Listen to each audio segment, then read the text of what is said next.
Starting off at our number 10 spot, we have the Mexican cenote. A couple of years ago, in the city of Mendiola, which is located in Mexico, researchers found the teeth of several species of shark, some of which of course belonged to our fave, the Megalodon. It is believed that this city was once underwater many years ago, and this discovery of course only bolstered that theory. There were teeth found from 3 different species of shark, and there were also vertebrae that may have belonged to an extinct animal species, and even fossilized human bones were found, which makes it clear that there is quite a rich history in this area. This discovery actually came after a photographer was looking at the wall of a cave and noticed something strange. This strange looking thing ended up being a tooth that once belonged to a saw shark. Hopefully with further analysis of the area we can find more about what once called that place home and where that fits in the history and timeline of our planet. In our number 9 spot today we have the South Carolina discovery. Back in 2020 a woman was walking the beach in South Carolina when she spotted a gray chunk sticking out of the sand. She suddenly realized that this was a tooth, and it was a lot larger than any she had seen before. She ended up taking a video as she found the tooth, which she ended up posting to Facebook, and according to her, the tooth was about 5.75 inches and weighed about 15.9 ounces. The area where she found the tooth was a coastal one in South Carolina, which was once the sea floor millions of years ago. The mud in the area is said to be quite the hotspot for finding ancient Megalodon teeth and other incredible treasures.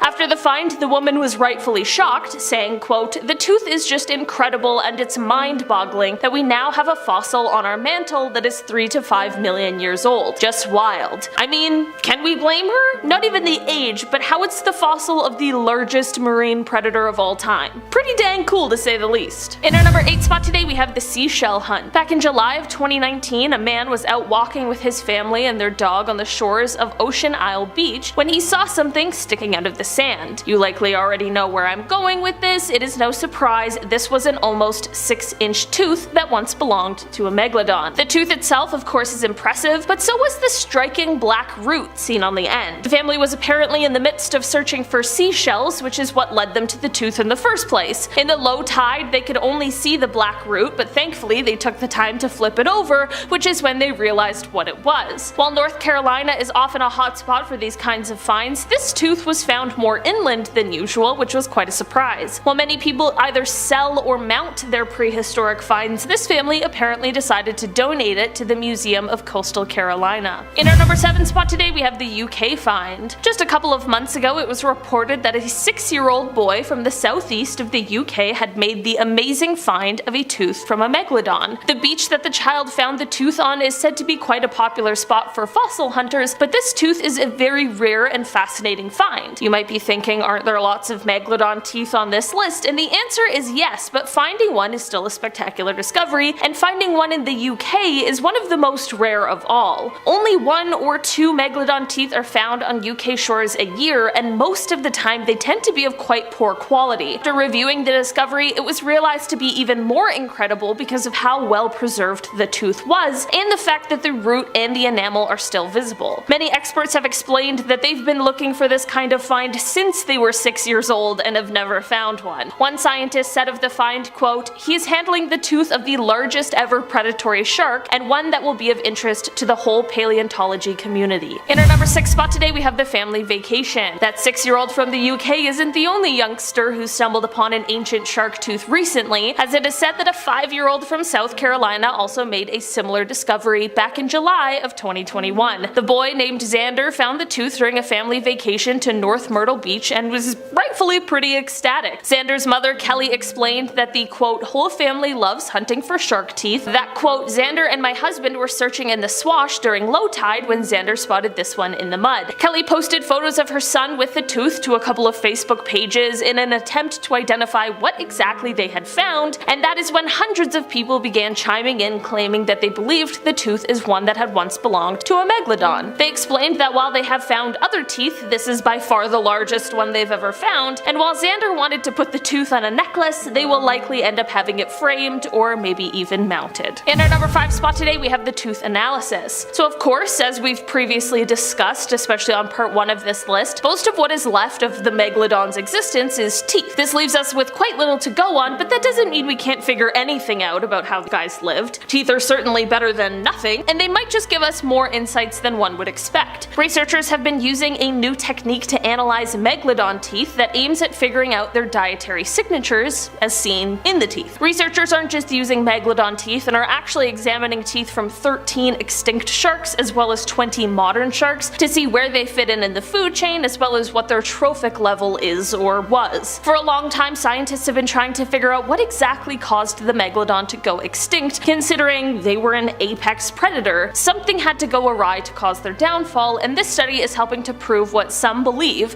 which is that their disappearance was caused by food competition. Researchers are looking at the presence of different isotopes of zinc that are preserved in the tooth enamel. This can help them to determine what kind of animal matter that different species of sharks ate, which in turn allows them to figure out which sharks that lived at the same time ate similar types of food and which didn't. So far, the research has led experts to believe that the Megalodon might have had some pretty stiff competition for food with another shark species at the same time, and this might be what led to their downfall. In our number 4 spot today, we have Bone Valley. The Bone Valley region of Florida is known for their Megalodon teeth, some of which have some pretty striking colors. While this was once a hotspot for finding the remains of the prehistoric shark, the teeth are now getting hard to come by as access to nearly all of the mines and phosphate pits where the teeth were found has been closed off. Many of the teeth found here were on the smaller side and are said to have once belonged to juveniles of this species. This is exactly why it is thought that this area was once a nursery for the Megalodons, which is super cool. Typically when found, Megalodon teeth have a gray coloring to them, but some in this region have been more white colored or yellow. In our number 3 spot today, we have nurseries. Speaking of Megalodon nurseries, there has been research into identifying these types of places specifically, and it is looking like there are 5 potential ones that have been found, and they include ones in the Atlantic, Caribbean, and Pacific basins where fossils have been located that range in age from 16 million to 3 million years. According to the study, quote, "Our analysis supports the presence of 5 potential nurseries ranging from the Middle Miocene to the Pliocene with higher densities of individuals with estimated body length within the typical range of neonates and young juveniles." It goes on to say, quote, "These results reveal for the first time that nursery areas were commonly used by O. megalodon over large temporal and spatial scales,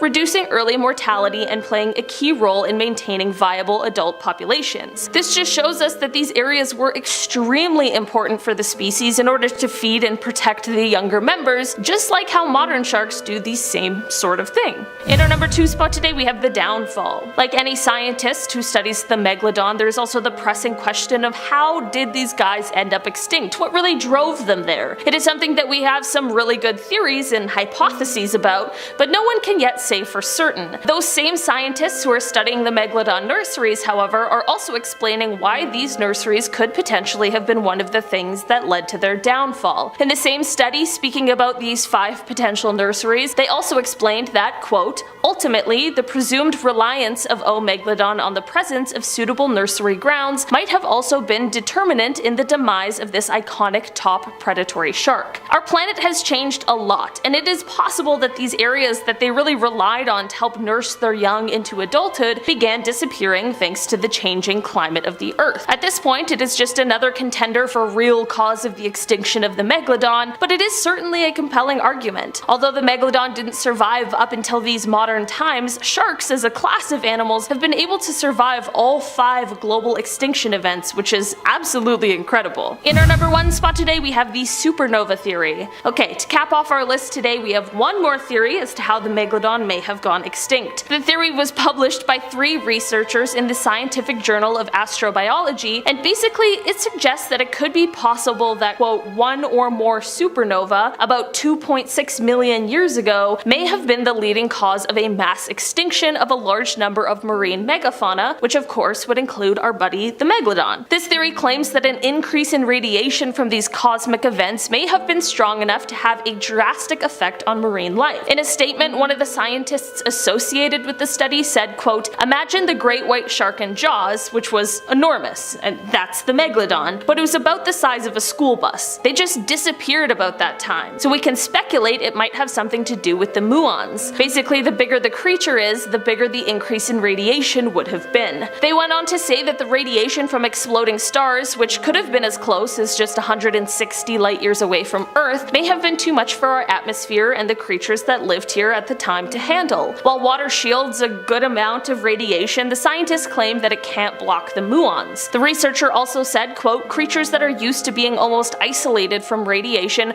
would suddenly get a whole lot. They would be unlikely to have as good of a defense against radiation as land creatures would. And that's the end. Starting us off at number 10, we have the Portuguese man of war. While it bears a striking resemblance to a jellyfish, the Portuguese man of war is actually a species of siphonophore, which are essentially a group of organisms that come together creating one community. There are 4 specialized parts in a man of war, and each is responsible for a different task: floating, capturing prey, feeding, and reproduction. And they're known to travel in legions of 1,000 or more. But despite their beautiful purple and blues and overall badass looking vibe, they are not a creature you want to face if you can help it. Their tentacles grow an average of about 30 feet in length, although some have been recorded as long as 100 feet. And of course, it is their tentacles that pose the big threat. Their long tendrils contain stinging nematocysts, which are tiny little capsules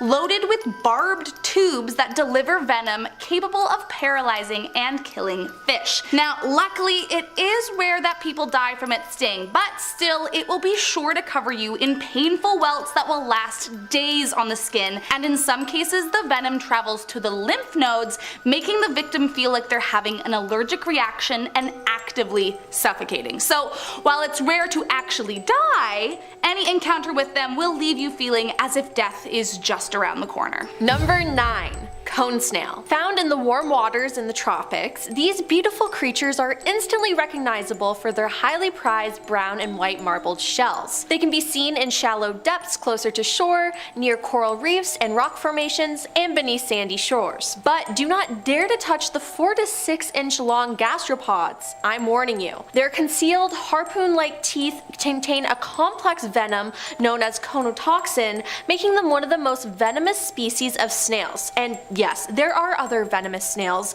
which I didn't even know was a thing. Thankfully, only a handful of people have ever been stung, but unfortunately there is no antivenom. The toxin stops nerve cells from communicating with one another, so the creature not only causes paralysis within moments, but per its nickname of cigarette snail, affords you about enough time to smoke before you die. You can find these in the waters surrounding the Caribbean islands, Hawaii, and Indonesia, so if you're vacationing there, be careful. Coming in at number 8, the box jellyfish. To date, there are 51 different species of box jellyfish that have been discovered, and while there are some species you might be safe from, there are others that can quite literally take your life. The box jellyfish possesses one of the most venomous stings in the animal kingdom, and the bigger they get, the more they need to be feared. Unlike many other venomous animals, the box jelly doesn't just release its venom on anything that threatens it. It actually reacts to a chemical on the skin before releasing its death-inducing poison, so as not to waste it on inanimate objects. In Australia, researchers have recorded 64 deaths by the dangerous creature, but even if it doesn't take your life, the sting can cause lasting health effects on the victim's immune system,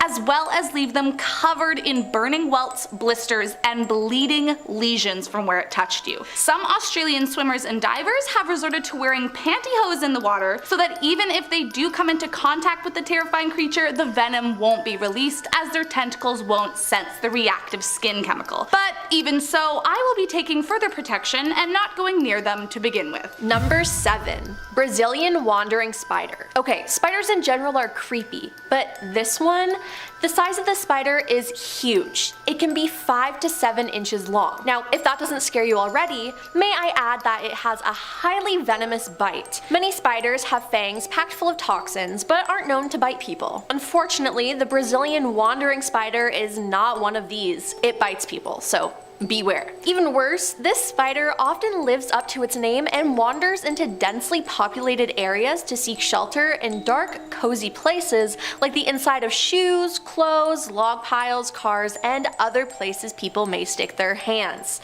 I just got the chills.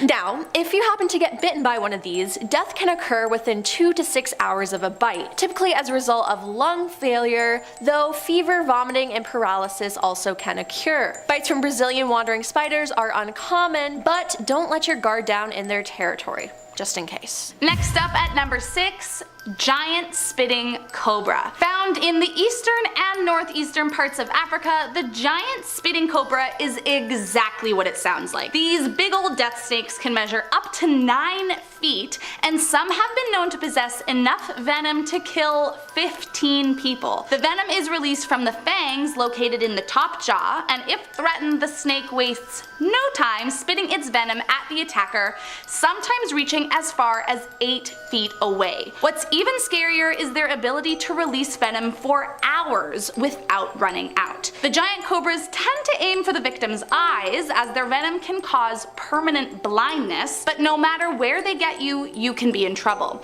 Their venom has a strong necrotizing effect, which means it can kill the tissue around the wound and cause the flesh to begin decomposition. Many survivors of spitting cobra attacks are disfigured from where the venom met their skin, and even when patients are administered with anti-venom, there is still a chance amputation may be required, which is insane. As if I needed another reason to be afraid of venomous snakes. Number 5. Saltwater crocodile. Florida's alligators may be scary, but they have nothing on their cousin, the saltwater crocodile, who is more short-tempered, easily provoked, and aggressive towards anything that crosses its path. These crocodiles can grow up to 23 feet in length, weigh more than a ton, and are known to kill hundreds of people each year. With crocodiles as a whole are responsible for more human fatalities annually than sharks. Now, saltwater crocodiles are especially dangerous as they're excellent swimmers in both salt and fresh water,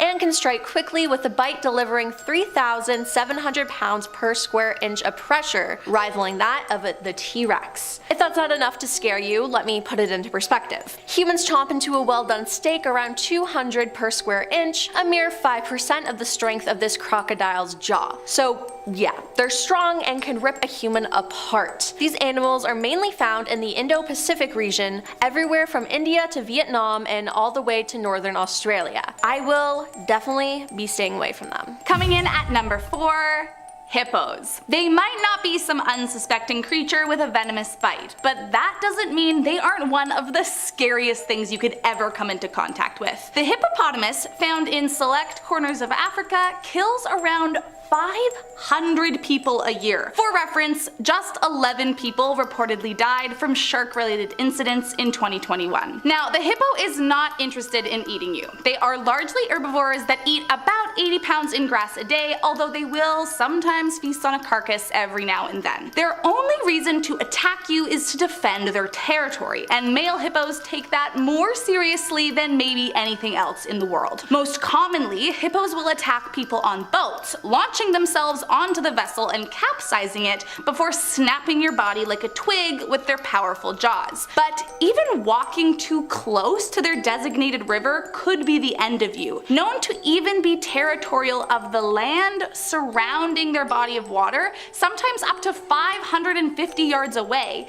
If they spot anyone that they deem a threat, they will bolt their huge bodies at 20 miles per hour until you are, well, no longer a problem, let's just say. So while there are a lot of animals to be afraid of catching at a bad time, the hippo is definitely near the top. Number 3.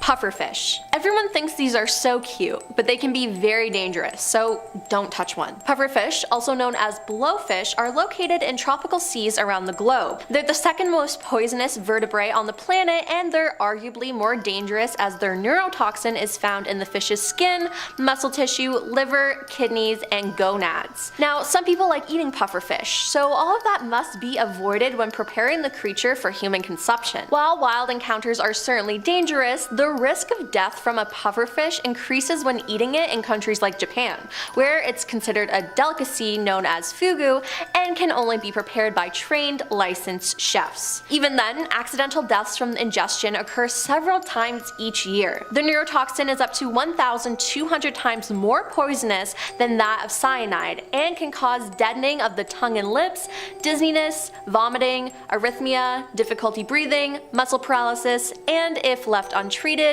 death. So yeah, I'd suggest not eating one. Better safe than sorry. Coming in at number 2, the blue-ringed octopus. Don't let the adorable tininess of this cute little polka-dotted fella fool you.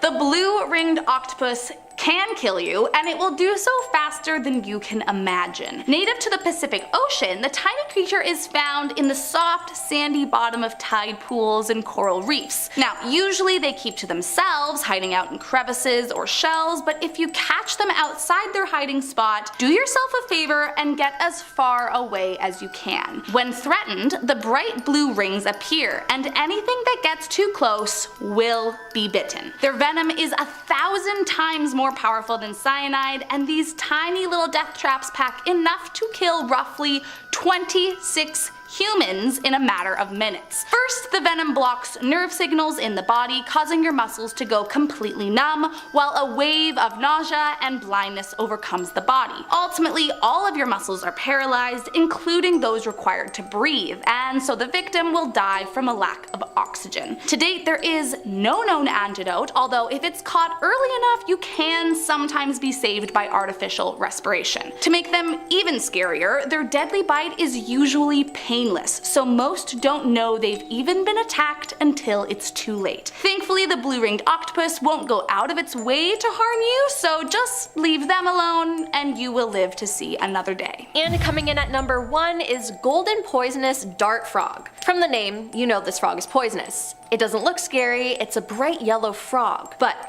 don't be fooled. Despite its small size, this frog is likely the most poisonous animal on the planet. It has enough venom in its body to kill 10 adults. Its toxins are located on its skin, so just touching it is dangerous. These frogs are actually very important to the local indigenous cultures in Colombia's rainforest. The frog is the main source of the poison and darts used by the natives to hunt their food. They carefully expose the frog to the heart of a fire, and the frog exudes small amounts of poisonous fluid. The tip of the arrows and darts are soaked in the fluid and remain deadly for 2 years or longer. Scientists are unsure how the golden poisonous dart frog gets its venom, as scientific studies show that if the frog does not eat its usual diet of Colombian plants and insects, it does not have venom. While an encounter with this animal can be terrifying, scientists have also found it very useful. So, to conclude, don't touch this frog.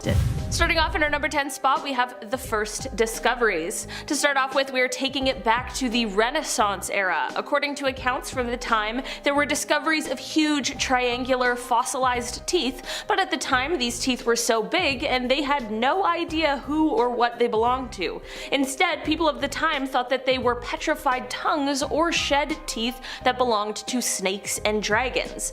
I mean, with the size of these teeth, I truly do not blame people for thinking that they were proof of the existence of dragons. It wasn't until 1667 when the Danish naturalist Nicolaus Steno recognized them as the teeth of sharks, and it was then that he described his finding in the book, The Head of a Shark Dissected, which also contained an illustration of the tooth. In our number 9 spot today, we have the feeding habits. While it's hard to learn much about the habits of a creature that has been extinct for as long as the Megalodon has, there are different and really interesting clues we can use to determine some of the things that were once a complete mystery to us, and one of those things has to do with their feeding habits. Of course, a creature that is slated to be as large as the Meg is going to need a lot of fuel. It's gonna need a big meal, and what better large meal lives in the ocean than a whale? That's right, one of our current largest creatures was a Megalodon delicacy. You may be wondering how we were able to figure this out, and that relates back to the finding of fossilized whale bones. These bones have been found with cut marks from Megalodon teeth etched into their surface. It is said that some of these bones even have nastier wounds, with the shark teeth actually still stuck in them from millions of years ago. Talk about an apex predator. In our number 8 spot today, we have the bite force. One thing scientists have been able to estimate about the Megalodon is what they think might have been the force that they could bite down with.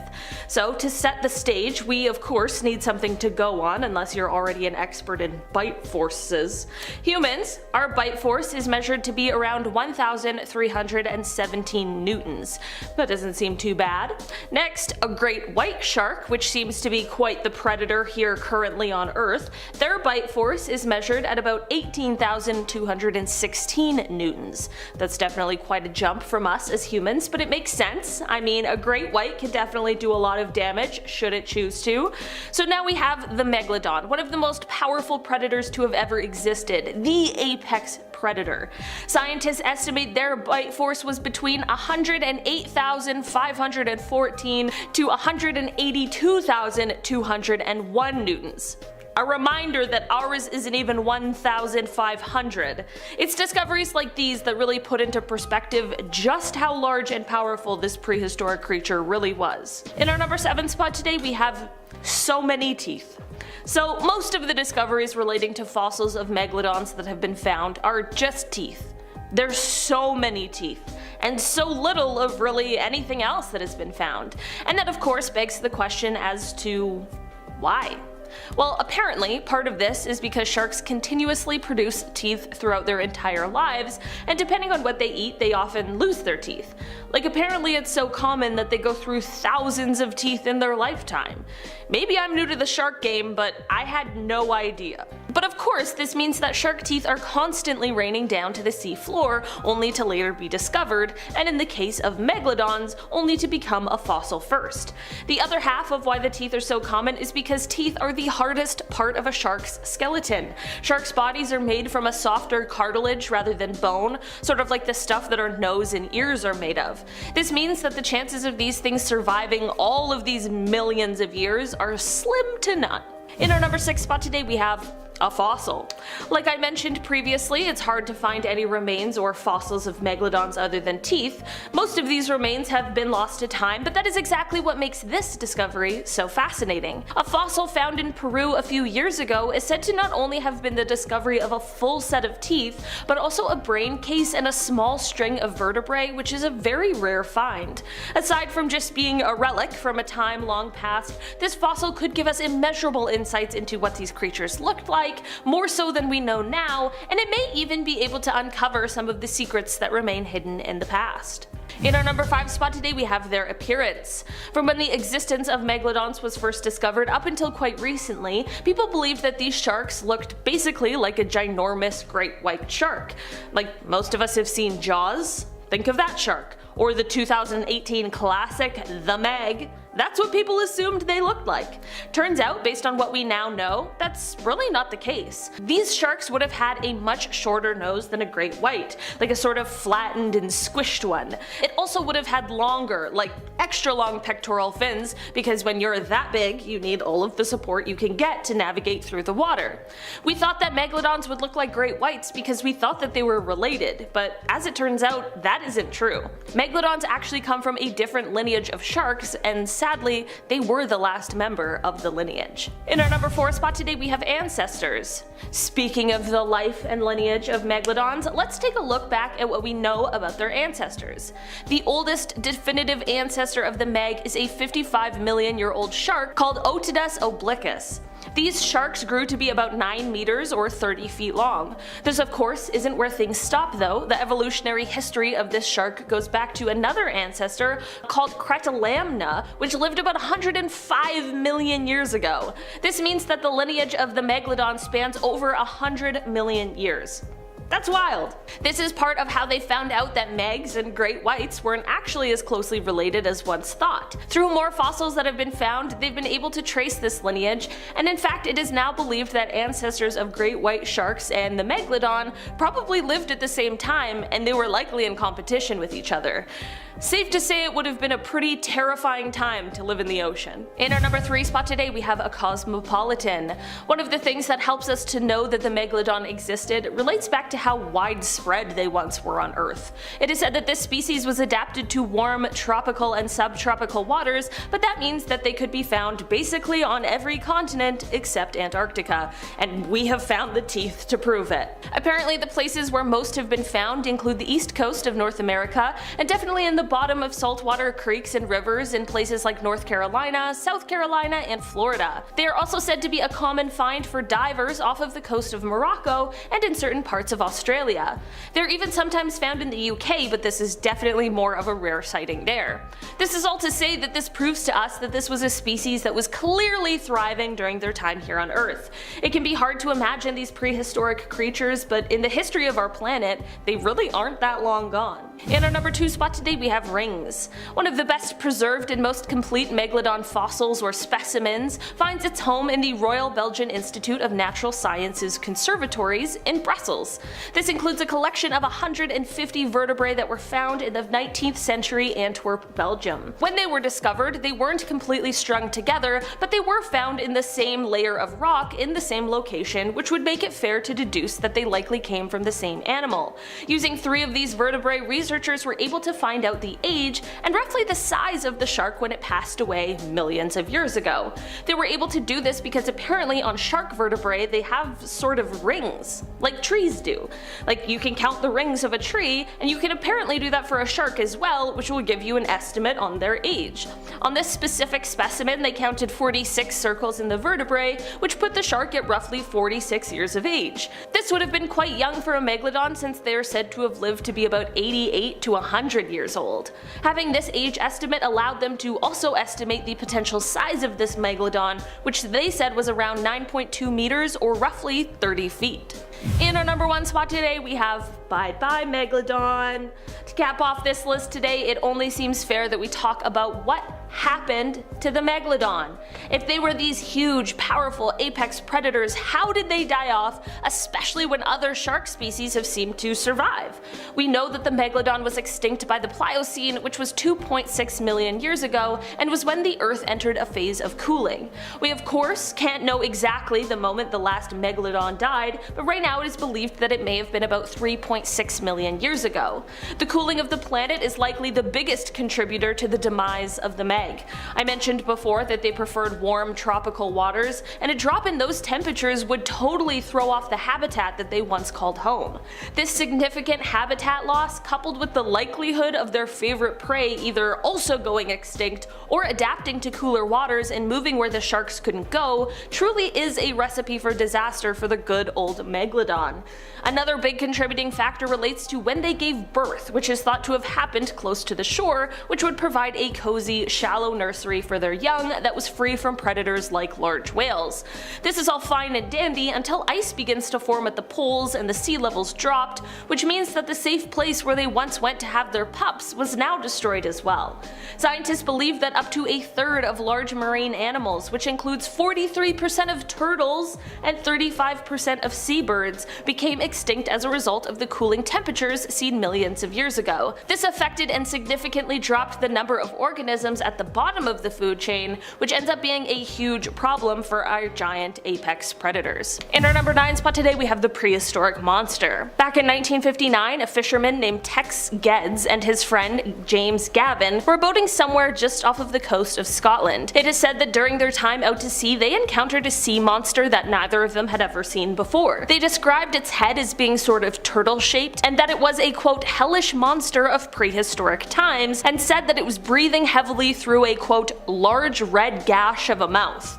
Okay, not exactly a kind description, but definitely a bit of a terrifying one. I think it's important to bring up that we actually don't really know what Megalodons look like. We have a sort of idea, but at the end of the day we only have some fossils, jaws, spines, teeth. It doesn't really leave us that much to work with. While it isn't quite clear what these two men saw for sure, and it's likely that we'll never know, whatever it was definitely wasn't just the average sea creature. In our number 7 spot today we have snorkeling. Robert Pamperin and a friend Gerald Lair were snorkeling off of La Jolla Cove in California in 1959 when Robert was attacked by a shark. It is said to have all happened quite quickly, and Gerald was alerted to the distress when he heard Robert scream. Gerald turned and saw Robert unusually high in the water and his mask was missing. At this point Gerald dove under, and this is when he realized exactly what was going on. There was a shark that had Robert in its mouth up to his waist. Unfortunately, there really wasn't much that Gerald could do to stand up to this absolutely massive shark that he described as larger than your average great white. Robert sadly did not survive the event, and by the time rescuers arrived, they were only able to locate one of his fins. In our number 6 spot today, we have the photographer. This is an encounter that occurred just last year in November, basically a year ago. Underwater photographer Darren Verbeck was diving off of the coast of Hawaii's Big Island when he saw what he thought was a school of fish. He began to get closer, I mean the whole photographer thing, and as he got closer he started to think that what he was actually seeing was a tiger shark. He got even closer, and that's when he said, quote, "I kept looking at the head. I'm like, that is not a tiger shark." And it got closer and closer, and it just kept getting bigger and bigger. Darren continued to get closer to the shark and estimated it to be over 15 feet, which is definitely quite large. He explained that the shark was not acting in a threatening way, so he continued to take his photos and shot as much as he could before the massive shark decided to swim away. Experts explained that the shark was likely in the area because of humpback whales, and honestly, I don't want to see the shark that could take down one of those beasts. In our number 4 spot today, we have the USS Indianapolis. This is a story that has been considered the worst shark attack in history, which is definitely a horrific thing to think about. In 1945, the USS Indianapolis was an unescorted US warship that was sailing in the Pacific when it was struck by a Japanese torpedo. This had no problem tearing the ship in two, which then meant that 900 sailors were now floating in the ocean waiting for rescue. Over the next 5 days, nearly 600 men lost their lives due to shark attacks. That's either a group of sharks or a few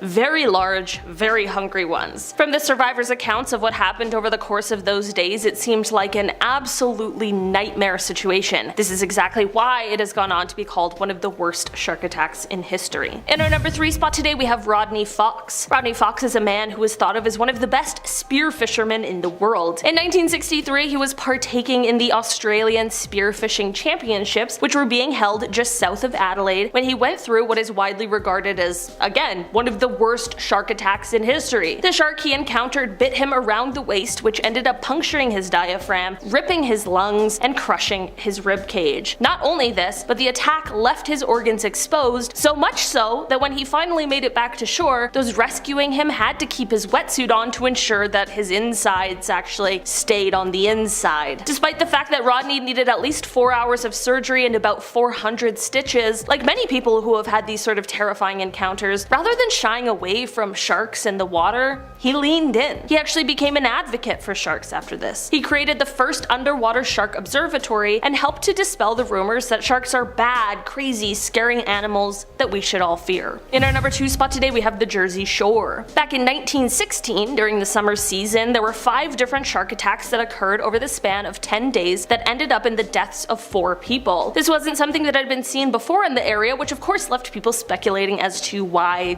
this was happening. There was a heat wave in the area during the time, which likely led to more people being out, enjoying summertime sort of activities, and maybe this attracted the shark, but in the end, no one knows for sure, because no one even knows what kind of shark is responsible for the attacks in the first place. Luckily, this didn't go on to become a continuous trend, and whatever shark this was, it went on its merry way, or perhaps found another source of food, but this series of attacks definitely kept the public on edge for the weeks and months surrounding. In our number 1 spot today, we have Watson and the Shark. For this one, we are headed all the way back to 1749 with a cabin boy named Brooke Watson. Brooke was swimming in the Havana harbor when he had his encounter with a shark. This one grabbed him by his right foot and dragged him underwater. The shark got a second chomp on his foot before a rescue boat was able to come and save him. The sailor on the boat managed to get the shark to back off enough that they could get Brooke out of the water. Brooke lost his lower leg, but his life was saved, which is absolutely the most important part. Brooke's story is not over, however, as he went on to become a member of Parliament and eventually Lord Mayor of England. He was so proud of himself for not only surviving a shark attack, but then going on to earn this title that he commissioned famous artist John Singleton Copley to create a painting called Watson and the Shark, which detailed his terrifying encounter and probably went on to scare a ton of people at the time. Starting off in our number 10 spot, we have the TikTok shark. In May of last year, someone on TikTok called Alex Albrecht, who is a marine biodiversity student as well as a musician, shared a video on the app that had people seriously shocked. The TikTok shows a massive shark lurking around the ship that Alex was on, which is said to have just been off of the coast of Massachusetts at the time. The ship was full of research students when this massive shark made its appearance, many of which either screamed or had some sort of expletive to say in response. Another TikTok user asked in the comments if the shark in the video is a Megalodon, considering how absolutely huge this thing was. Was this an actual Megalodon? Likely not, but hey, I'm not the marine life student here, so who am I to say? In our number 9 spot today, we have the cray fisherman. David Stead is an Australian naturalist, and in his book titled Sharks and Rays of the Australian Seas, he details an encounter with a shark that some have taken to believe is the legendary Megalodon herself. Apparently this incident happened in 1981 to a group of cray fishermen that David spoke with. These fishermen were absolutely terrified of a shark they saw in their fishing grounds, which were just off of Broughton Island. They were so scared, in fact, that they refused to return to the fishing spot for days. All the men agreed that the shark was monstrous and that it was most definitely a shark, not a whale. The men explained that they had never seen a shark of that size before, and considering how they were all seasoned fishermen who had all had their fair share of encounters with sharks, whales, and all of the terrifying things that the ocean has to offer, how frightened they were really did leave quite the impression. In our number 8 spot today, we have 2 specimens. This story comes from all the way back in 1869 when an Irish scientist headed out on an expedition to Seychelles. It is said that he went there to study fish, but man, he was not prepared for the specimens he would go on to study. It is said that he found one that was over 15 meters, which is already a whopping almost 50 feet, but the other one really took the cake. The second specimen it is said that he found was alleged to have been 23 meters long, which is a massive 75 feet. Since this was so long ago, there wasn't any official documentation of it, but if there had been, the second one would hold the record for being the largest ever recorded. That is absolutely wild. Seeing it is one thing, but imagine being able to actually study it. In our number 7 spot today, we have the sailors. This gigantic shark sighting is said to have taken place in the 1960s just off of the edge of Australia's Great Barrier Reef. According to author B.C. Cartmel in his book Let's Go Fossil Shark Tooth Hunting, the sailors involved in this sighting initially refused to talk about it because of the fear of being teased for being afraid of what they had seen. After some time, however, they began to speak about the incident. They explained that while on board their 85-foot ship, they needed to weigh anchor in order to conduct some engine repairs. While this was ongoing, the crew became absolutely shocked when they saw the biggest shark they had ever seen slowly swimming past their completely stuck ship. Just like the last one, all the men agreed that they were not mistaking a whale and that it was indeed a shark. They also said that this shark was so large it was rivaling the boat in size. That is absolutely massive. Whether it really was a Megalodon or not, whatever shark they saw that day certainly wasn't the average size. In our number 6 spot today, we have the battle scar. This story is a little different than the others on today's list, and it started with the sighting of a great white shark. This 15-foot long shark was spotted swimming just off of Isla Guadalupe in Mexico, but what was so striking about this great white in particular was the absolutely savage wound it had on its side. This huge bite mark had people speculating as to what in the world could have caused it. I mean, there aren't very many predators to great whites, so it's a pretty rare occasion to see such a huge bite mark right on the side of one, and people were doubting whether or not another shark would have done this to one of its own species. There definitely are reasons for why this could have been an attack from another shark, but of course people took this as a possible sign that maybe there's something bigger lurking in the waters. If the Megalodon somehow isn't actually extinct and just manages to evade any sort of confirmation of its existence, it certainly would need a ton of food to survive, which makes big fish like great whites a perfect snack. The Megalodon is, however, one of the most powerful predators to have ever lived on our planet, so if this bite really was from a Megalodon, it's surprising that this great white made it out alive. In our number 5 spot today, we have a world record. Basking sharks are known for being one of the largest fish in the ocean, and that is exactly why the largest one ever recorded was definitely something to write home about.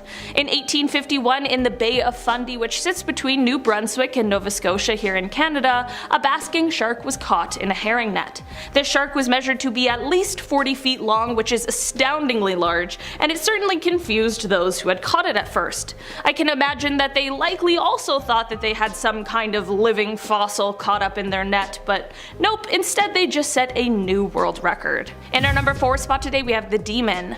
There are many stories and alleged sightings of what is now referred to as the quote Black Demon of Cortez, which is said to be a massive black shark seen off of Mexico's Baja coast. One story in particular regarding this elusive shark comes from a fisherman named Eric Mack. He had reported that one day while sailing he felt his boat begin to rock, which immediately gave him the feeling that something was awry. Eric was even further startled when he explained that he saw a massive towering tail sticking at least 5 feet out of the water. The stories of this shark are so infamous that it was even the focus of an episode of a History Channel show called Monster Quest. Maybe if there's a part 2 of this video, we'll talk about some more of the sightings surrounding the demon. In our number 3 spot today we have Deep Blue. This shark is in fact not a megalodon, but it definitely is a more modern contender. Deep Blue is the name of a great white shark who is most definitely one of the greatest ever recorded, at least in our lifetime. This colossal monster is the largest great white shark ever caught on camera by scientists. She is measured to be 20 feet long, 8 feet high, and about 2.5 tons, and while this isn't all that huge compared to her massive prehistoric cousin, it certainly is no small feat. Rumors of her existence have been spread since as far back as the 1990s, but it wasn't until 2014 that she was officially caught on camera and documented. Researchers at the time were in the midst of studying tiger sharks, but she made her grand appearance after scavenging some food from a sperm whale carcass nearby. In our number 2 spot today we have Bigger Than the Boat. Zane Grey is a man who is a novelist, and he is definitely best known for his adventure novels, but it is also said that he was a deep sea angler, and it was during one of his fishing adventures that his Megalodon sighting came. In the novel, which is titled Megalodon, Fact or Fiction, writer Rick Emmer speaks of this incident, saying that Zane claimed to have seen, quote, one of the man-eating monsters of the South Pacific. It is said that whatever kind of shark he saw, it was a shark that was much longer than his boat, which was somewhere from 30 to 40 feet. He also said that this shark was yellow and green and that it had a few white spots. Most notably, however, he said that the shark had a massive square head and that it had, quote, immense pectoral fins. This is all to say that whether he saw a megalodon or not, whatever he saw was not just a harmless great white shark. What do you guys think? Perhaps a megalodon sighting, or just one of the tall, exciting tales told by Mr. Grey? In our number 1 spot today we have the Mariana Trench sighting. A few years ago a video began circulating the internet and it shows a gigantic shark scouring the seafloor. People online quickly put a story to the video saying that allegedly this is a megalodon that was caught on camera at the bottom of the Mariana Trench. The creature is seen swimming over top of what is apparently an abandoned shark cage, and the video seems to be enough to have convinced many people. The video certainly is compelling, and whatever we see is most definitely terrifying to look at, but with my very limited knowledge of anything that lives in the sea, it's tough to say anything further.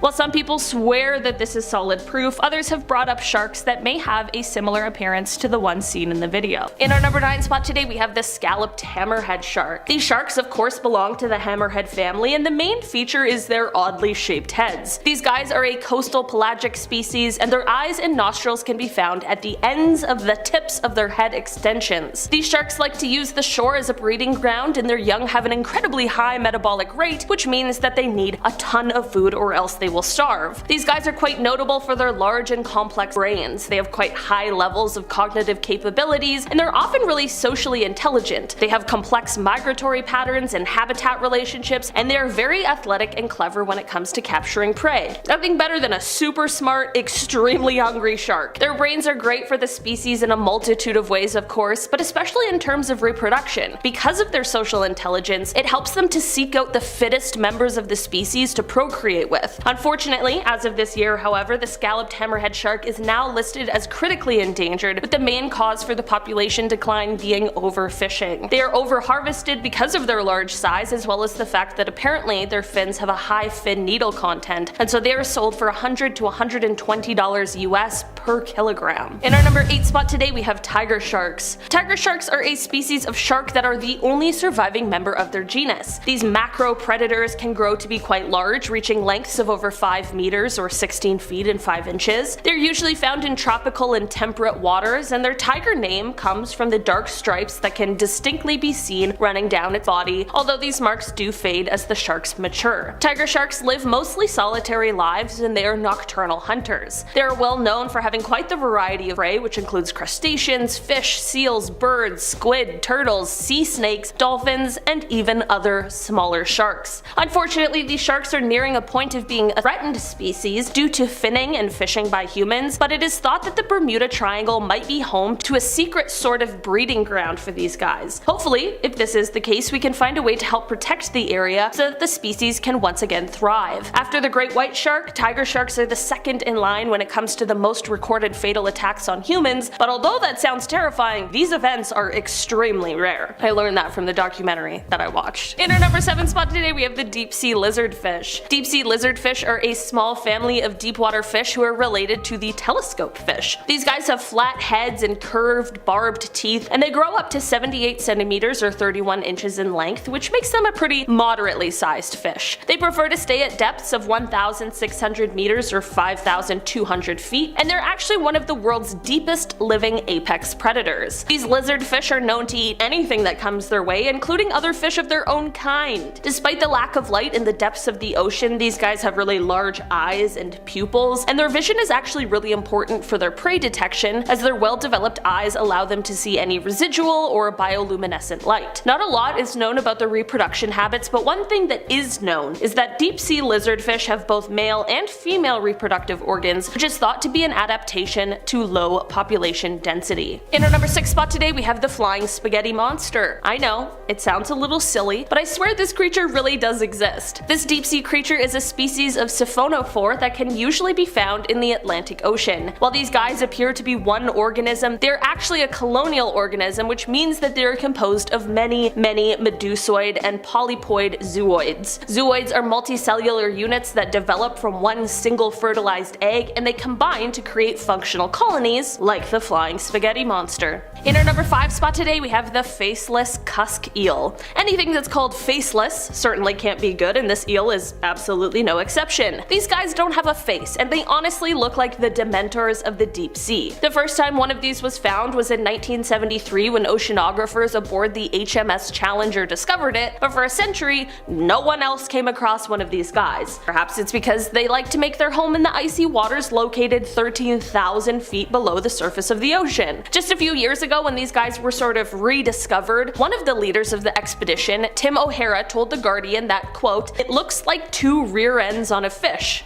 Really. Apparently, the mouth of these guys sits underneath its body and can extend out to catch food before disappearing back inside its own body. It's kinda cool, kinda gross. In our number 4 spot today, we have the fangtooth fish. The fangtooth fish has a mouth full of razor-sharp teeth, perfect for clutching just about any size of prey in its jaw. That's right, any size. They live in the deepest parts of the ocean, the deepest having been recorded around 16,000 feet. That is until they just so happen to feel like migrating up to the surface for a little vacation. Unlike a lot of other deep sea dwellers, fangtooths do not have any bioluminescent organs to attract their prey. That is because they're not the sit and wait kind of predator, and instead they seek out their lunch using their excellent sense of smell. They are more active than most deep sea dwellers and heavily rely on any light that may sink into their dark home. In our number 3 spot today, we have the Pacific viperfish. The Pacific viperfish can be found at different areas in the ocean, depending on the time of day. They usually like to stay in the baffle zone, which is about 100 meters to 400 meters below the surface of the ocean, but during the nighttime, they will sometimes rise up into much shallower water because there is more food for them to eat. It's easy to pick out which fish is a viperfish because of the fact that its jaw is sticking out forward, and then they have those extra long pointy teeth. The Pacific viperfish is predatory and mostly eats other fish, but it will also chow down on crustaceans, plankton, and shrimp. This fish can grow to be about 1 foot long, and they are considered one one of the most aggressive fish for their size. I know it's only 1 foot long,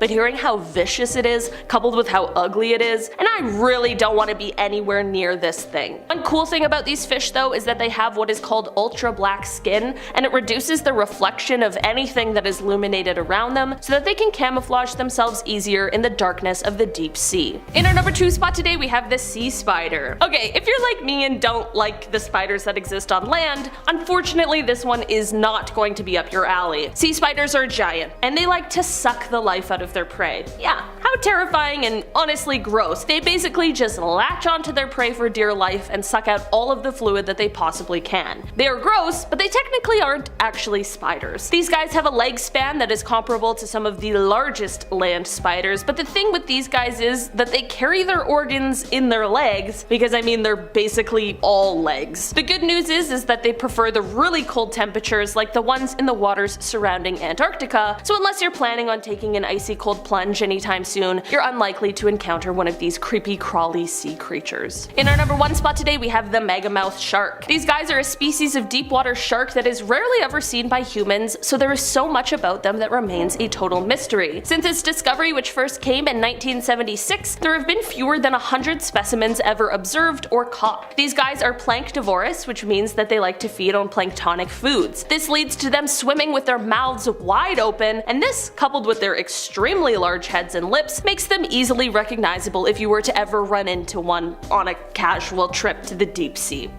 Starting off at our number 10 spot we have Leviathan. If you're unfamiliar, this is a now extinct genus of macroraptorial sperm whale. It is believed that they could weigh around 100,000 pounds and reach up to 57 feet in length, and it's thought that their size is what helped repel other predators while also helping them become the predator themselves. The Leviathan also had enormous teeth that reached over a foot in length, which is what gave them the title of largest bite of any tetrapod. In our number 9 spot today we have the Kronosaurus. This Cretaceous marine reptile is one that had an elongated head, a short neck, and a stiff body that was propelled by not just one, but 2 sets of fins that helped propel it through the water and through strong currents in order to capture whatever prey it was after. These guys were somewhere around 30 to 40 feet in length, and they had many long, sharp, conical teeth, with some of them also being enlarged to be fangs. So yeah, I mean, what more could you want in a terrifying sea creature? Along with the fossils found of these guys, experts have been able to determine some of the stuff they ate, and it includes turtles as well as other pliosauruses, which these guys are a part of that genus, meaning they basically ate their family. In our number 8 spot today we have the colossal squid. We've got a lot of prehistoric creatures on this list today, but for this one we are taking a dive into our modern ocean. The colossal squid is a creature that is not to be confused with the giant squid, which is similar but slightly smaller. These guys live in the darkest, coldest depths surrounding the waters of Antarctica. This creature lives up to his name as it reaches an average of 46 feet in size and weighs around 500 kilograms, with the females being the largest of the species. They also have large tentacles equipped with suckers that have little razor hooks on them to better latch onto its prey, so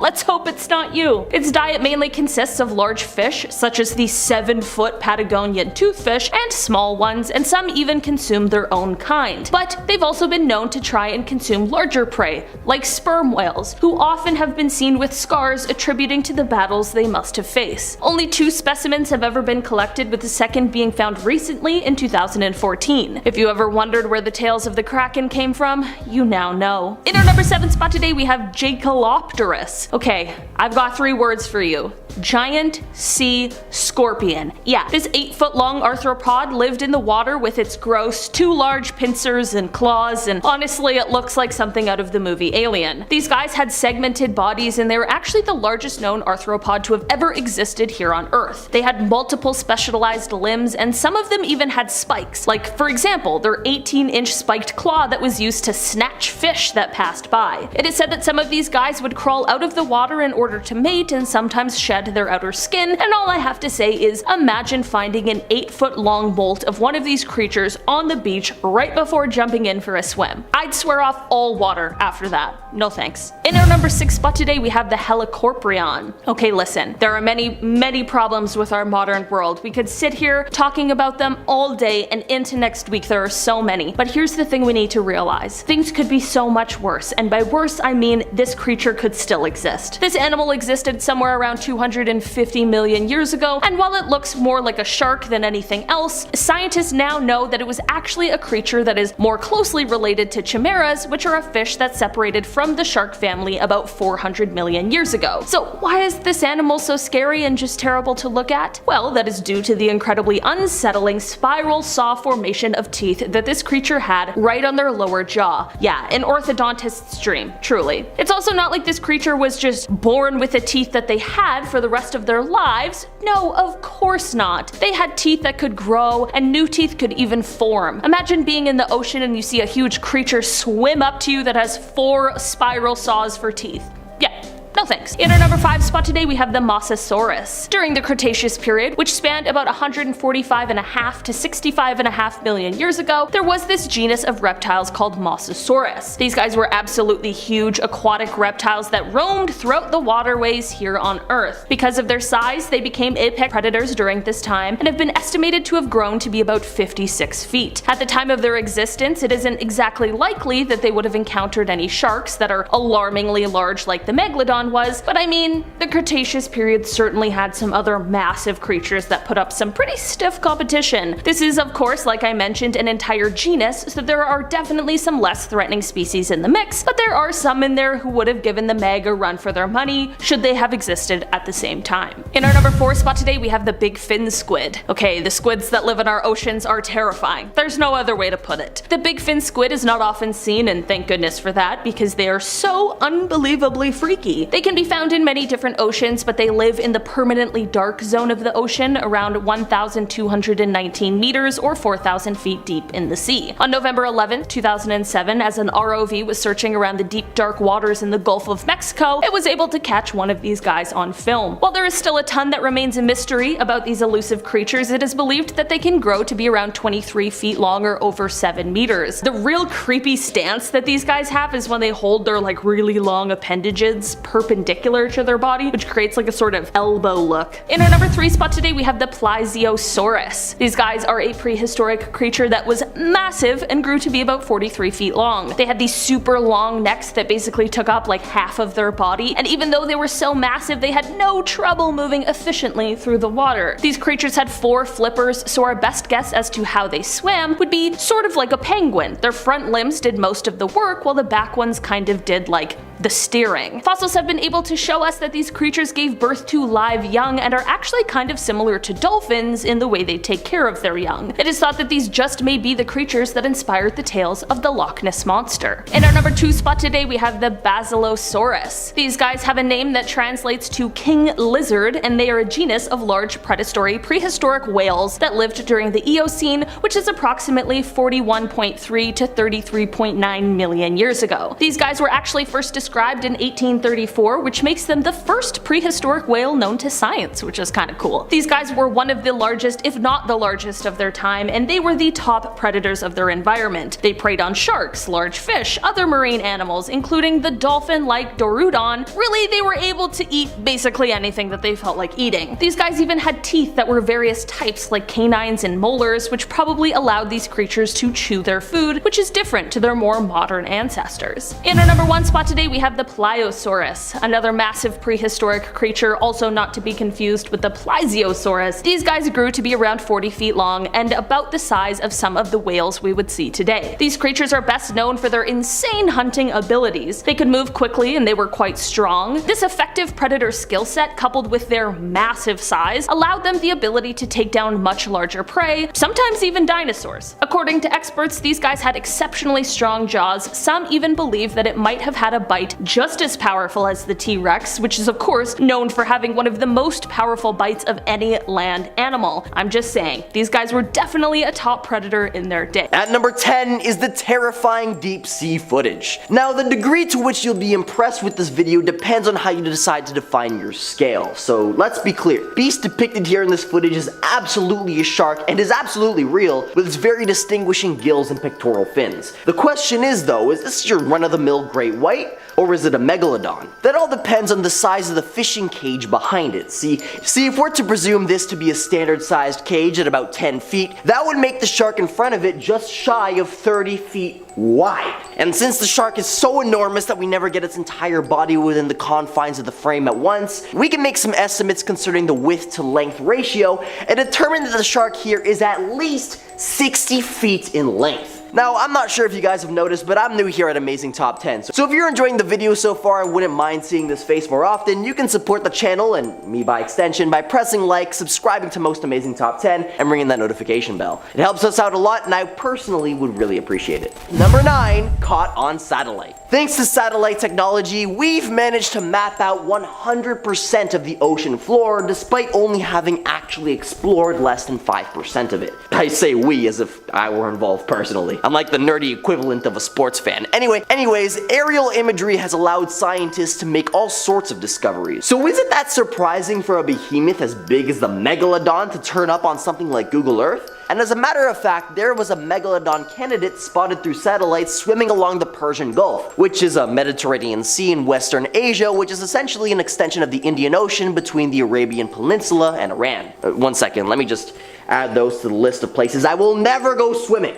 Discovered via Google Earth satellite imagery by researchers from the University of British Columbia, the consensus today is that this shark is between 50 and 70 feet in length. However, the initial calculations gave an estimated range of 80 to 100 feet. Now, it's tough to say what kind of shark this is exactly, as we only have a single image to go off of, but the shape and scale definitely fit the bill, along with the fact that the Megalodon was known to have existed in any ocean environment except for the polar ones, with the vast majority of Megalodon fossils having been discovered in coastal areas and bordering most oceans. Well, I guess I'll be swimming with the penguins from now on. At number 8 is the Brazilian coastline footage. In November of 2012, footage was released from the perspective of a rescue helicopter off the coastline of Brazil. And while the team conducting the rescue were oblivious at the time, technicians reviewing the video after the fact discovered that the team wasn't alone in the ocean that day. If you look carefully in the upper right hand corner of the video as it progresses, you'll notice an absolutely enormous shadow of an uncannily shark-like silhouette moving at an incredible speed below the surface of the ocean. And though it's hard to say for certain, we can use the lifeboat in the video as a reference to deduce that the shark depicted here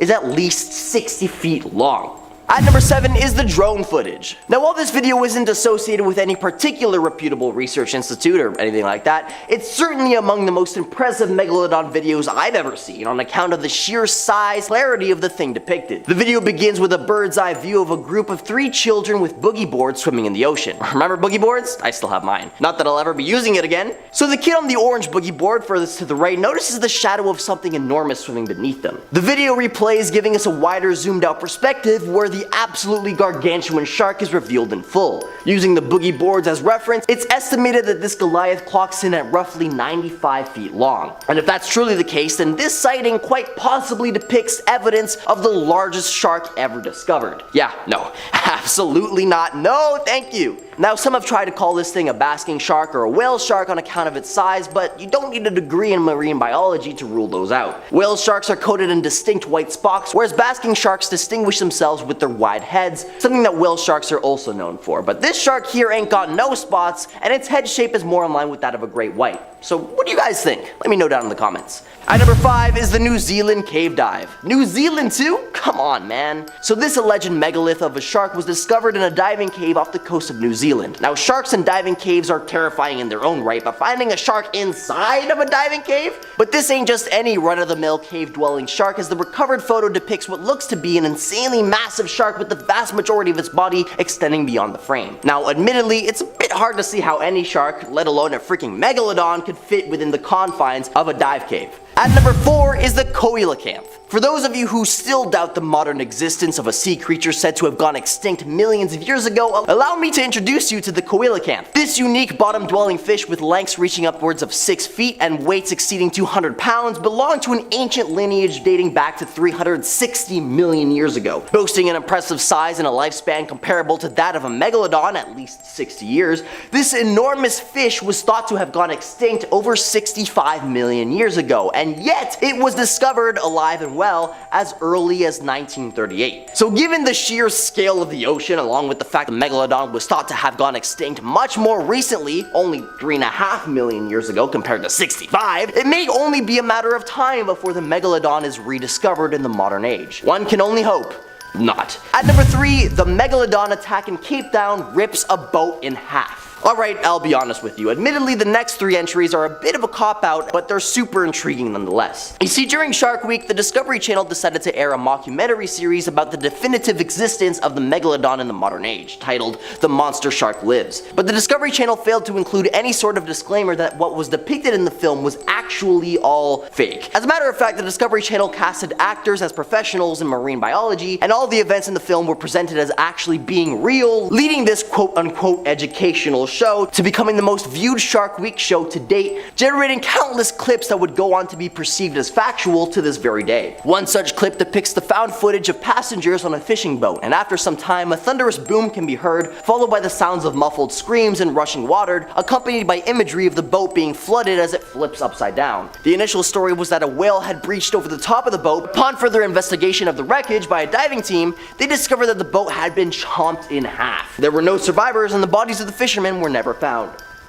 Well, I'm sure the actors are fine. At number 2, a whale is bitten in half. Our second clip from the Monster Shark Lives docuseries opens with the paid actor, marine biologist Colin Drake, going after some handheld video footage that looks really HD for a homemade movie shot in 2009. As the father and son enjoy some fishing off the coast, they spot what looks to be the remains of a beached whale. Only the entire lower half of the whale appears to have been bitten clean off. Well, imagine a battle of the titans, a colossal whale grappling with the behemoth of a megalodon. A battle of epic proportions, a dance of primal forces that leaves us on the edges of our seats, but alas, this tale took a somber turn. In this watery arena, victory belongs to the Megalodon. Its massive jaws close around the portion of the whale's tail, a painful reminder of the harsh reality of nature's unforgiving hierarchy. And at number 1 is the oil rig video. Sometimes the most unexpected observers can uncover the most remarkable secrets. You might think that the vast expanse of the ocean is constantly under surveillance by the vigilant gaze of scientists, government officials, and marine experts, right?